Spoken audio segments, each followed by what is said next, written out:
한 명입니다. 이사야와 호세야 선지자와 동시대에 사역을 했던 선지자입니다.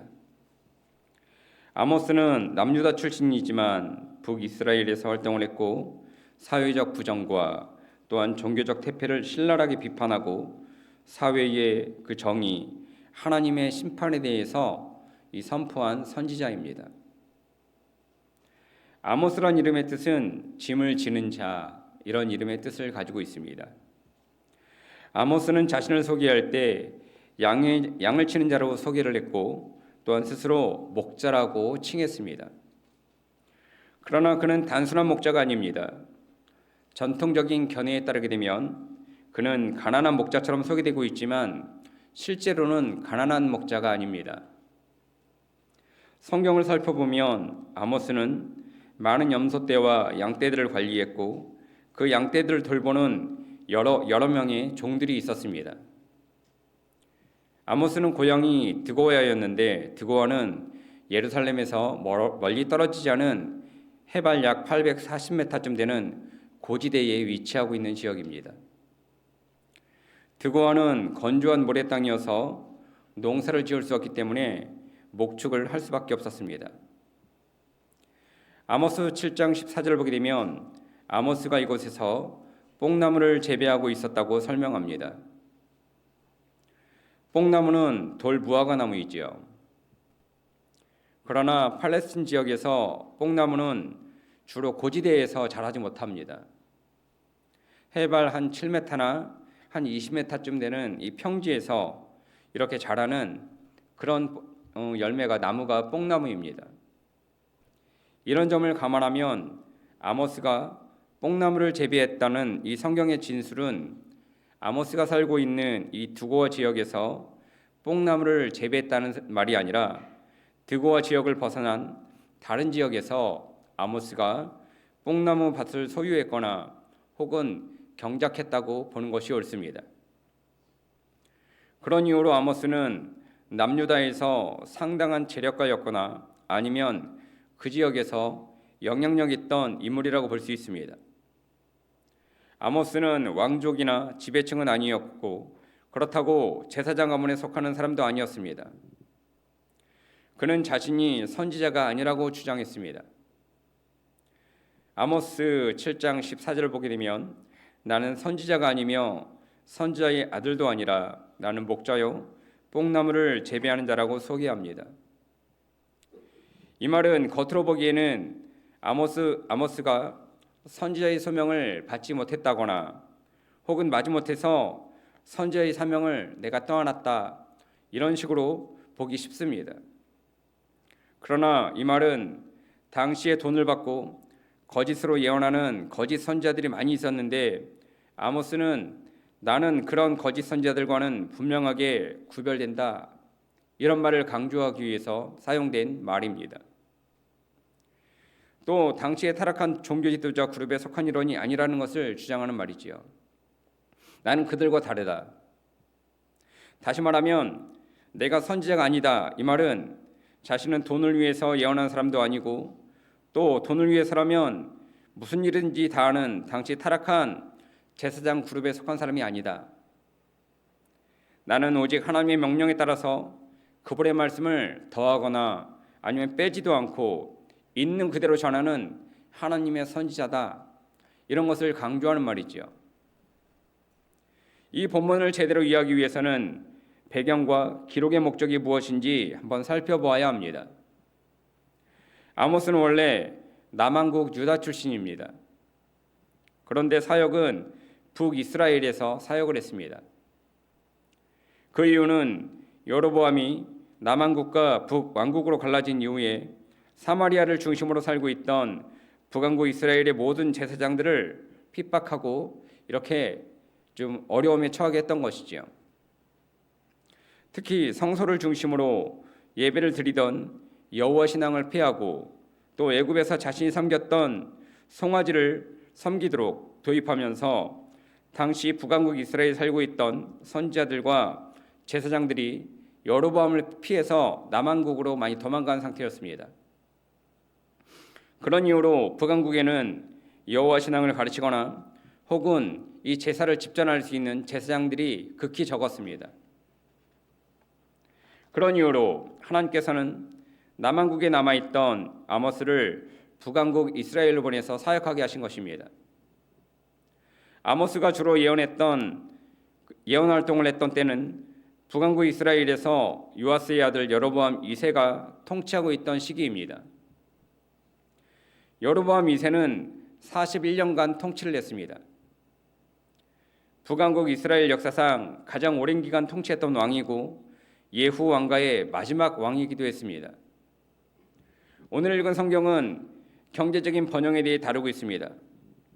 특히 아모스는 사회적인 불의, 착취, 억압, 횡포 등 이런 문제들을 집중적으로 다루고 있는데, 이런 점을 고려하면 아모스가 활동했던 때는 여로보암 2세의 집권 후반기라고 볼 수 있습니다.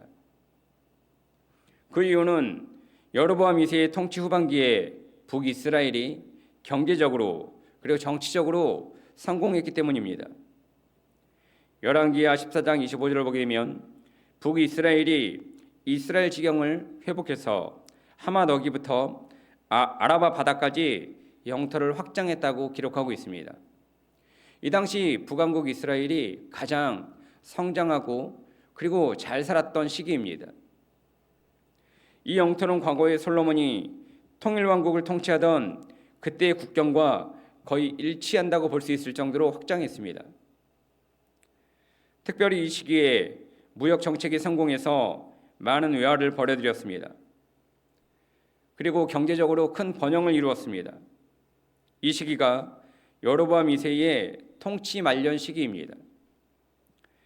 여로보암 2세의 통치 말기에는 농업도 성공했고 상업도 성공했고 무역도 성공했습니다. 뿐만 아니라 국제 정세는 안정과 평화를 누리던 시기였고 경제적인 활동을 할 수 있는 여건이 조성되었습니다. 특히 아람을 복속시켜서 당시 무역로를 북왕국 이스라엘이 장악했습니다. 아람에서 이집트로 가기 위해서는 북이스라엘을 지나쳐야 했거든요.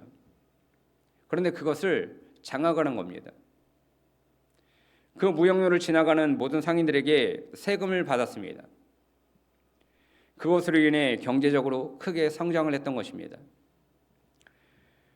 그 전 시대 사람들은 돈을 번다고 하면 단지 농사일이었습니다. 얼마만큼 농사를 잘 지었냐, 이것을 팔아서 내가 부가 쌓이게 되고 이것으로 잘 살았다 못 살았다 평가를 했는데, 그런데 이 시대에는 농업 중심의 경제에서 상업 중심의 경제로 넘어가던 시기였습니다. 그런 이유로 그 시기에 상업을 통해서 자본을 가진 사람들이 북왕국 이스라엘에 출현하게 됩니다. 잘 사는 사람들이 북이스라엘에 많이 생긴 것이죠. 이전 세대는 알지 못했던 새로운 경제체제가 도입된 것입니다. 그 당시 북이스라엘 사람들은 주로 노예를 매매했고요, 고리대금을 했고요, 착취 등으로 엄청난 부를 획득했습니다. 그런데 이런 것들은 하나님이 가장 싫어하시는 것들이었습니다. 신앙인들은 말씀대로 정직하게 살아야 합니다. 그래야 하나님이 주시는 복을 받게 됩니다. 내 얍삽한 생각으로는 절대 복을 얻지 못합니다. 신앙인들이 하나님의 뜻대로 살지 않으면요, 지금은 잠시 잘 사는 것처럼 보입니다. 그러나 결과는 망하는 겁니다. 망하게 됩니다. 그래서 신앙인들은 세상 사람들의 가치관으로 살게 되면 절대로 안 됩니다. 속이고 그리고 거짓말하고 이런 것들, 사람들에게는 내가 정직하게 이렇게 너에게 주는 거야 이렇게 말은 하지만 속으로는 그 안에 이윤이 있는 거죠. 이런 것들은 하나님이 싫어하시는 거죠. 끝이 안 좋습니다. 내 대해서 망하지 않으면 자녀 대해서 완전히 망하게 되는 거예요. 당시 북이스라엘에서 자본을 가진 사람들은 자신들이 키운 농작물을 사람들에게 비싼 값에 내다 팔아서 큰 이익을 남겼습니다. 이렇게 그 당시 북이스라엘은 정치적으로 경제적으로 안정과 번영을 누리고 있었습니다. 북왕국 전체 기간 중에 이 기간이 가장 황금기였습니다. 돈이 많으니까요, 잘 사는 것처럼 보입니다. 뭐 음식점이 잘 되는 것처럼 보이고, 그러면 흥청망청 쓰는 것처럼 보입니다. 그러나 그것은 망하고 있는 길이었습니다. 겉으로 볼 때는 괜찮아 보였지만 속으로는 썩어가고 망해가고 있던 것이죠.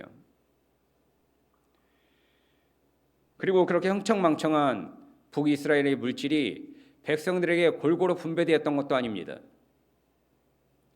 아모스와 호세아를 보게 되면 국가의 번영이 이스라엘 사회에서 뚜렷한 빈부격차를 낳았습니다. 극단적인 편중이 있는 거죠. 가난한 사람은 점점 더 어려워지는 거고 잘 사는 사람은 점점 더 잘 살아지는 거죠. 이렇게 나라가 경제적으로 번영하게 되면 반드시 힘 있는 사람들은 수단과 방법을 가리지 않고 경제적으로, 물질적으로 독점하게 됩니다. 가진 사람들은 더욱더 탐욕스러워지고 더 많은 돈을 벌기 위해 사회적인 약자나 혹은 빈곤층을 상대로 억압과 착취를 자행합니다.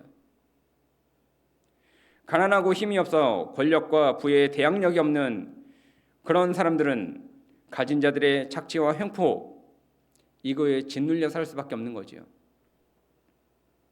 이런 것들은 하나님의 진노를 촉발합니다. 그래서 선지자를 통해서 아주 신랄하게 비판합니다. 그래도 그들은요, 가진 돈이 있으니까 하나님의 말씀에 눈 하나 깜짝하지 않습니다. 국가의 경제적인 번영은 모든 국민들이 잘 살 것처럼 플랜을 이야기합니다. 제시합니다. 그러나 여러분, 지금까지 많이 속아왔지요? 국가의 플랜이 여러분들 잘 살게 합니까? 아닙니다. 모든 자들에게 골고루 돌아가지 않습니다. 역설적이게도 가난한 자들은 더욱 어렵게 되고 가진 자들은 더욱더 잘 살게 됩니다. 요즘 세상은 금액도 가져야 억 아닙니까? 그런데 조를 이야기하고 경을 이야기합니다. 잘 사는 사람들은 그렇게 살아가는 거죠. 경제가 성장하면 성장할수록 힘없는 자들은 정말 억압당합니다. 있는 자들은 착취해서 부를 축적합니다.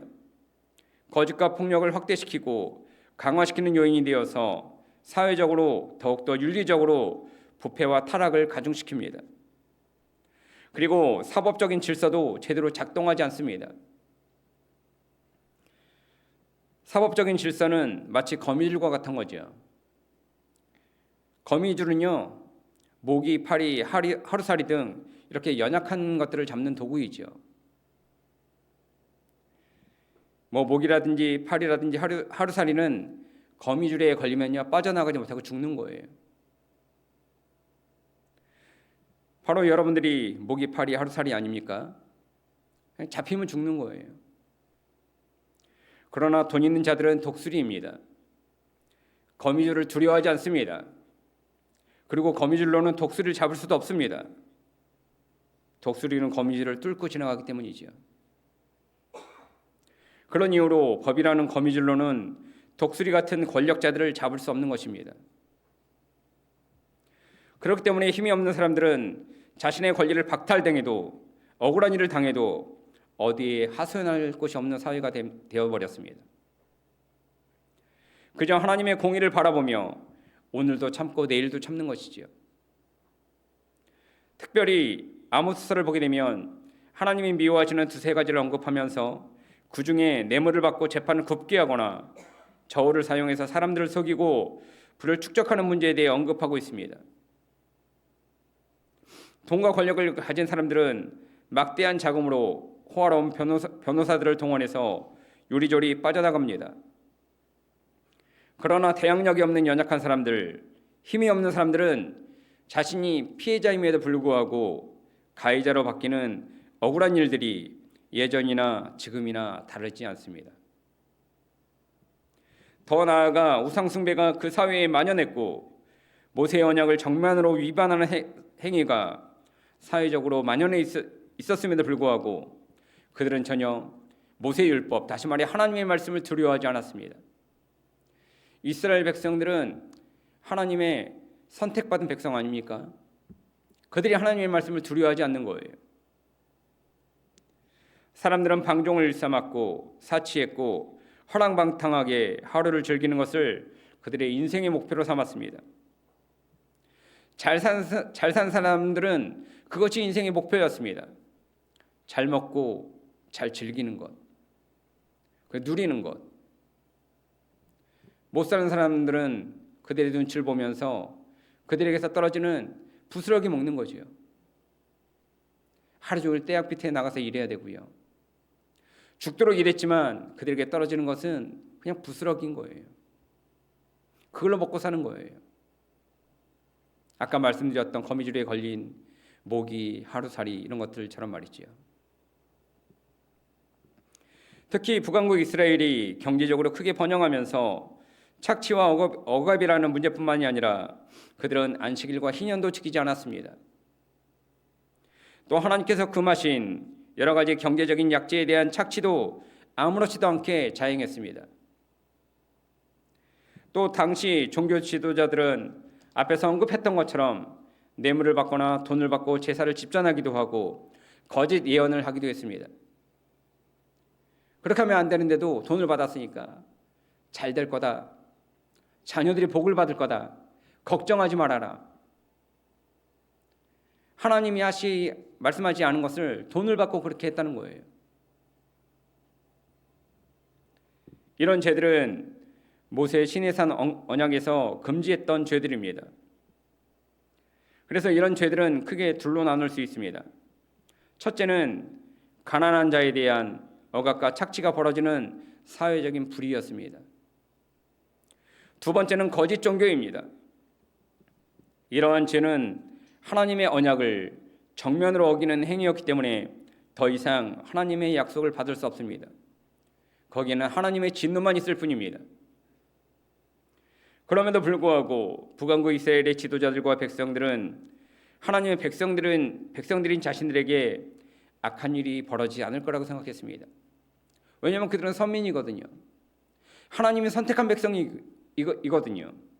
그렇기 때문에 우리에게 그런 선지자들이 이야기했던 그런 일은 벌어지지 않는다, 이렇게 생각했던 것입니다. 여러분, 성경을 보면 정말 그렇습니까? 그렇지 않습니다. 물질적인 풍요로움이 그들의 눈을 멀게 했던 것입니다. 그들의 마음으로는 하나님을 떠나 있었습니다. 종교의식은 형식적이었습니다. 그럼에도 그들은 우리는 예배를 드리고 있기 때문에 하나님께서 우리를 보호하실 것이다, 하나님이 지켜주실 것이다, 하나님의 심판은 오직 이방인에게만 있을 것이다, 이런 헛된 믿음을 가지고 있었던 것입니다. 아모스 9장 10절을 보게 되면 그런 이유로 하나님은 아모스 선지자를 통해서 모든 죄인은 칼에 죽을 것이다, 하나님의 진노의 말씀을 전했습니다. 여기서 말하는 하나님의 진노의 칼은 아시리아의 침공을 말합니다. 시간이 지나면 실제로 북이스라엘은 아시리아에 의해서 멸망당하게 됩니다. 아모스가 받았던 5가지의 계시적 환상이 있습니다. 오늘 읽었던 7장에는 3개의 환상이 기록되어 있습니다. 첫 번째는 여름에 닥칠 메뚜기 환상입니다. 거대한 메뚜기 떼가 이제 막 돋아나는 농작물들을 완전히 먹어치워서 이 농작물들을 쑥대밭으로 만드는 거지요. 연약한 걸 다 먹어치우는 거지요. 그러니까 자라지 못하는 거예요. 메뚜기 재앙은 정도의 차이는 있지만 팔레스타인 지역에서는 매년 반복되는 만성적인 문제입니다. 다큐멘터리 이런 거 보게 되면요, 메뚜기 쫓아다니면서 연구하는 사람들을 본 적이 있는데 정말 대단하더라고요. 그냥 앞이 보이지 않을 정도로 가서 그냥 또 전부 다 훑어먹고 싹 가고, 그럼 거기는 황폐한 땅이 돼버리더라고요. 특별히 첫 번째 환상에서 말하고 있는 메뚜기 떼의 환상은 당시 사람들이 흔히 보는 메뚜기 떼의 피해 정도를 묘사하는 것이 아니었습니다. 메뚜기 떼의 습격은 여름 건기 때 일어났습니다. 여름 건기에 일어나는 메뚜기 떼의 습격은 심각한 문제를 초래했습니다. 팔레스타인 지역에는 추수를 2번 했습니다. 봄에 1번 추수하고 가을에 1번 추수하고, 특히 봄에 추수하는 밀은 왕이나 귀족들, 잘 사는 사람들, 그 사람들의 그 음식으로 가고요. 거기서 나오는 부산물들은 그 귀족들의 가축들이 먹는 이런 사물, 먹이로 이렇게 사용되었습니다. 봄에 있는 것들은 굉장히 영양가도 있고 좋은 거잖아요. 그런데 이렇게 봄에 수확을 한 다음에 뿌려서 가을에 추수하려고 하는 것들을 여름에 메뚜기 떼가 와서 먹어버리는 거죠. 그러면은 가을에 나는 것들은 연약한 사람들, 힘이 없는 사람들, 일반 백성들이 먹어야 되는데 먹을 게 없는 거예요. 그냥 있는 사람은 맨날 있고 없는 사람은 맨날 없는 거예요. 그렇기 때문에 가난한 사람들, 일반 백성들의 굶주림의 고통은 아주 클 수밖에 없죠. 아모스는 이 환상을 보고 난 뒤에 하나님께 기도합니다. 하나님, 야곱이 너무 어려서 이 무거운 심판을 견디지 못할 것입니다. 이 심판을 거두어 주시옵소서. 하나님의 자비를 구하면서 하나님의 법들을 간절히 구합니다. 하나님의 사람들은 하나님의 자비를 구하면서 이렇게 엎드리는 거예요. 내 문제뿐만이 아니라 내 이웃의 문제를 가지고, 우리 교인들의 문제를 가지고, 이 사회의 문제를 가지고, 이 나라의 문제를 가지고, 이 세상의 문제를 가지고 하나님 앞에 엎드려서 하나님의 자비를 구하는 기도를 하는 거죠. 하나님이 그런 마음을 주시는 거예요. 그래서 하나님의 사람들은 날마다 있는 그 자리에 기도하는 거예요. 있는 자리가 기도의 자리가 되는 거고요. 있는 자리가 예배 처소가 되는 거예요. 아모스가 하나님께 중보자로서 기도할 때 야곱의 이름을 떠올렸던 이유는 그 당시에 우상숭배의 중심지가 되었지만 그 베델은 원래 야곱이 라반의 집으로 도망갈 때 그곳에 돌베개를 베고 누워서 하늘로 올라가는 사닥다리 환상을 보면서 그 환상 중에 하나님께서 말씀하시기를 너와 내 후손을 내가 지킬 것이라, 이 약속을 주신 곳이 바로 그 베델입니다. 하나님이 약속하신 장소였기 때문에 하나님, 이 약속을 기억하여 주옵소서. 이 약속을 기억하시고 이 북이스라엘을 지켜주옵소서. 이 어두운 세상이 빛처럼 기도하고 있었던 것입니다. 지금은 이 베델이 북왕국 이스라엘의 우상 중심지가 되어버렸지만 베델은 야곱이 하나님께 받은 약속의 땅이라는 사실을 하나님께 회상시키기 위해 야곱이라는 인물을 거론하고 있는 것입니다. 진정한 회개를 거부하고 반복되고 있는 죄악으로 인해서 하나님의 진노가 극에 달했습니다. 북왕국 이스라엘을 아예 멸망시키기로 하나님이 결정하신 것이지요. 하나님은요, 북왕국 이스라엘이 없어져도 되거든요. 새로운 세대를 일으키시거든요. 이 선지자는 그것을 알고 있음에도 하나님의 자비와 궁의를 구하고 있는 겁니다. 하나님, 그러하실지라도 이 백성 기억하여 주옵소서. 그 선지자의 탄원, 그 탄원으로 인해서 하나님은 내리시기로 했던 심판을 유보하셨습니다. 이것이 중보기도의 전형입니다. 과거 모세가 타락한 이스라엘 백성들을 위해서 중재 기도를 한 적이 있습니다. 하나님이 이렇게 죄인을 위해서 하나님 앞에서 이 백성들의 죄를 구하는 그런 구하는 자들의 기도를 기뻐하시는 거예요. 그들의 기도를 들으시는 거지요. 왜냐하면 하나님은 심판보다는 구원하시기를 기뻐하시기 때문이고 죄인에게 자비를 베푸시는 것을 원하시는 하나님이시기 때문에 그렇습니다. 하나님이 우리에게 때로는 징벌하시는 이유는 돌아오시게 하기 위함이지요. 내게 돌아와라. 그 사람이 정말 미워서가 아닙니다. 안 그러면 안 돼. 돌아와야 돼. 여기서 더 늦으면 안 돼. 기회를 주시기 위한 하나님의 자비가 있는 것이지요. 그래서 우리는 하나님의 진노를 진노로 보는 것이 아니라 하나님이 우리를 회복시키시기 위함이구나. 나로 하여금 깨닫게 하시기 위함이구나. 나로 하여금 돌아오시게 하는 사인이구나. 이렇게 감지할 수 있어야 합니다. 하나님이 택하지 않은 사람은요, 이 징계가 내릴 때 하나님을 떠나거든요. 그러나 하나님의 사람들은요, 그 징계를 통해 하나님께 돌아오게 됩니다. 그래서 하나님이 선택하신 사람들은 이 징계를 보면 알 수 있습니다. 어려움을 보면 알 수 있습니다. 죄를 지어 보면 알 수 있습니다. 하나님이 선택하지 않은 자들, 세상적인 사람들은 점점 하나님부터 멀어지지만 이 어려움을 통해서, 징계를 통해서, 그리고 이 범죄함을 통해서 하나님의 사람들은 하나님의 자비와 긍휼을 구하면서, 은혜를 구하면서 하나님 앞에 점점 더 가까이 오게 됩니다. 그리고 내가 하나님부터 멀어진 사람인지 가까이 있는 사람인지 그걸 보면 알 수 있습니다. 두 번째 환상은 불에 대한 환상입니다. 불은 가뭄을 뜻합니다. 아모스 7장 4절을 보게 되면 큰 바다라는 말이 나오는데 큰 바다란 샘물의 원천이 되는 지하수를 뜻합니다. 가뭄이 얼마나 심했든지 땅속에 있는 지하수도 말라버린 겁니다. 그 정도로 심각한 가뭄으로 이 타락한 북왕국 이스라엘, 하나님이 심판하실 것이라는 거지요.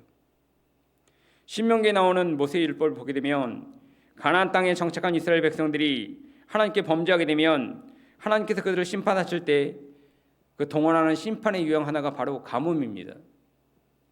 흉년이지요. 이 흉년이 들었다는 표현이 나오면 그들의 죄를 전제로 하고 읽어야 합니다. 이 백성들이 지금 죄를 짓고 있구나. 이 백성들이 하나님 앞에 지금 잘못을 저지르고 있구나. 이렇게 생각을 해야 되는 것입니다. 이렇게 큰 가뭄이 임했는데 얼마나 지독한 가뭄이 들었든지 지하수가 말라버리고 온 세상에 불로 타는 듯이 물이 없는 거지요. 그런 환상을 보게 됩니다. 아모스 선지자는 이 문제를 가지고도 하나님 앞에 엎드립니다. 하나님, 이 백성 긍휼히 여겨 주옵소서. 이 백성이 가뭄을 견디지 못합니다. 이 백성은 가뭄을 견디지 못할 정도로 너무나 연약합니다. 부디 내리시기로 작정한 이 무서운 심판을 거두어 주옵소서 간구합니다. 그러자 하나님께서는 또다시 뜻을 돌이켜서 내리시기로 하셨던 환난을 면케해 주십니다. 우리가 지금까지 이렇게 살고 있는 것은요, 우리가 정직하게 살아서가 아닙니다. 누군가 우리의 죄악, 우리 가정의 죄악, 내 자녀의 죄악, 우리 가정의 죄악, 교회의 죄악, 사회의 죄악, 이 국가의 제약을 놓고 하나님의 자비하심을 놓고 기도하는 자들이 있기 때문이죠. 여러분이실 수도 있고 또 우리 외에 다른 분이실 수도 있는 거죠. 하나님은 그분들의 기도를 들으시고 우리의 기도를 들으시고 하나님의 진노를 이렇게 점점점 이렇게 기다려 주시는 거죠. 우리가 돌아오기를 기다리면서. 그리고 세 번째 환상이 오늘 읽은 본문에 등장하는 다림줄 환상입니다. 이 환상은 하나님께서 다림줄을 잡고 계시는 환상입니다. 우리가 읽었던 본문은 세 번째 환상에 관한 내용인데 이 세 번째 환상은 첫 번째, 두 번째 환상과는 달리 하나님께서 아무것도 하지 않으시고 단지 다림줄만 잡고 계시는 환상입니다. 하나님이 결정하신 거예요. 하나님이 다시는 이스라엘 백성들을 용서하지 않겠다고 하는 굳은 의지를 말씀하십니다. 이 말씀은 매우 무서운 말씀입니다. 앞에 두 번의 환상은 자연적인 재앙입니다. 메뚜기라든지 가뭄 이런 것들이요. 그런 것들은 하나님이 거두어 주실 수도 있고 면하게 해줄 수도 있었습니다. 그러나 이 다림줄 환상에서는 선지자도 이스라엘 백성들을 구할 수 없습니다. 하나님께서 잡고 계시는 거예요. 내 마음 정했다. 하나님이 잡고 계신 이 다림줄은 하나님의 그 말씀이었고 모세의 율법이었기 때문입니다. 여기 다림줄 이 기준을 보니까 너희가 여기서 다 벗어났다. 하나님께서 이스라엘 백성들에게 율법에 따라 살도록 요구하시고 그것에 따라 복과 심판을 내리고자 하는 뜻은 불변하시기 때문에 하나님이 걷어들일 수 있는 것이 아니었습니다. 왜냐하면 이걸 걷어들이면 하나님의 공의가 무너지기 때문이지요. 지진이 심한 이스라엘에서는 성벽이 무너진다든지 혹은 집이나 담이 무너지는 경우가 많이 있었습니다. 이 지붕이나 담을 세울 때 이것을 올바로 세우기 위해서 이 균형을 잡을 수 있는 이 다림줄이 필요했습니다. 여러분들은 옛날에 다 보신 적이 있죠. 이 삼각 추가돼 있어가지고 그걸 줄이 딱 돼 있어 잡고 있으면 그걸로 중심을 잡는 거거든요. 옛날에 일할 땐 다 그걸로 잡았잖아요. 근데 요즘은 기계들이 좋아가지고 그걸 사용하지 않는데 옛날엔 다 다림줄로 사용했습니다. 추 같은 거 달아가지고 줄로 딱 잡아서 중심 잡는 거, 기준 잡는 거. 그걸로 벽에 이렇게 수평을 맞추고 뭐 수직을 맞추고 하는 거죠. 이 다림줄을 가지고 정말 똑바로 세워졌는지 확인할 때 사용하는 것이지요. 쌓아 올린 벽이 아무리 잘 쌓아 올렸다 할지라도 이 다림줄을 댔을 때 삐뚤어지면 그거 헐어야 되거든요. 왜냐하면 나중에 반드시 문제가 되기 때문입니다. 이렇게 하나님의 말씀은 다림줄이라는 기준에 맞지 않으면 하나님이 절대로 용서하지 않겠다는 말씀입니다. 그래서 우리는 하나님 말씀 앞에 힘들더라도 어렵더라도 느리더라도 정직하게 쌓아가는 게 중요합니다. 말하는 것도 보는 것도 듣는 것도 행하는 것도 말씀 앞에서 정직해야 합니다. 우리가 급하다고 해서 편법을 쓰게 되면 계속해서 편법을 써야 되잖아요. 한 번 거짓말을 하면 계속해서 그 거짓말을 덮기 위해서 거짓말을 해야 되는 것처럼, 여러분, 이 정도가 곧 지름길이라는 사실을 알아야 합니다. 이 정도는 말씀이거든요. 세상 사람들이 볼 땐 미련해 보이고 답답해 보일 수 있습니다. 그러나 우리는 그렇게 살아가는 거예요. 하나님이 연약한 자들, 미련한 자들 하나님이 손잡고 일으키셔서 하나님이 잡아주시는 거예요. 그래서 우리는 너무 조급하게 하나님 앞서가면 다 망가지는 거예요. 미련해 보일지라도 어눌해 보일지라도 하나님 손잡고 하나님 뒤따라가는 게 가장 안전해요. 남에게 베푸는 삶, 그런 삶을 살아야 되는 거지요. 내가 있어서가 아닙니다. 없는 거 가지고 쪼개는 거지요. 우리 몸에는 주님의 향기가 드러나야 됩니다. 여러분들 아시잖아요. 이렇게 꿀을 만지는 사람은 이렇게 몸에 꿀 향기가 배어나고, 또 뭐 이렇게 냄새를 통해서 그 사람이 어떤 직업인지 사실 알잖아요. 왜냐면 몸에 배는 냄새들이 있거든요. 여러분들은 교회 다니잖아요. 불신자들이 맡았을 때 신앙인의 향기가 나야 되거든요. 신앙인이 맡았을 때도 신앙인의 향기가 드러나야 되고, 불신자가 맡았을 때도 불신자들이 정말 맡았을 때 신앙인의 향기가 나야 되거든요. 우린 그렇게 살아가야 합니다. 그게 하나님의 공의 다림줄입니다. 여러분들이 말씀 앞에서 진리의 말씀 붙잡고 정말 예수 그리스도의 향기를 드러내며 살아가는 복된 여러분들 되시기를 주님의 이름으로 축복합니다. 하나님 아버지, 은혜를 감사합니다. 우리가 늘 말씀을 듣고 늘 깨닫지만 늘 잊어버리는 우리의 연약함이 있습니다. 하나님, 우리의 연약함을 주님께서 기억하여 주시고 정말 말씀 붙잡고 불신자처럼 살아가지 않을 수 있도록 우리의 삶을, 우리의 마음을 지켜주시옵소서. 하나님, 오늘도 주님의 공의를 바라봅니다. 우리의 삶을 통해서 하나님이 우리를 통해 행하시려고 했던 그런 일들을 행하며 살아갈 수 있도록 인도하여 주시옵소서. 오늘도 복되게 하여 주시옵소서. 말씀대로 살아갈 수 있도록 인도하여 주시옵소서. 하나님의 뜻대로 하나님의 손에 이끌려 이 세상에서 정말 거룩한 하나님의 백성, 하나님의 자녀들로 살아갈 수 있도록 인도하여 주시옵소서. 아무리 급하더라도 세상의 방식대로, 세상의 가치관대로 살아가지 않을 수 있도록 인도하여 주옵소서. 정말 말씀 붙잡고 말씀이 지름길이라는 사실을 깨닫고 말씀대로 살아갈 수 있도록 인도하여 주시옵소서. 예수님의 이름으로 감사하며 기도하옵나이다. 아멘.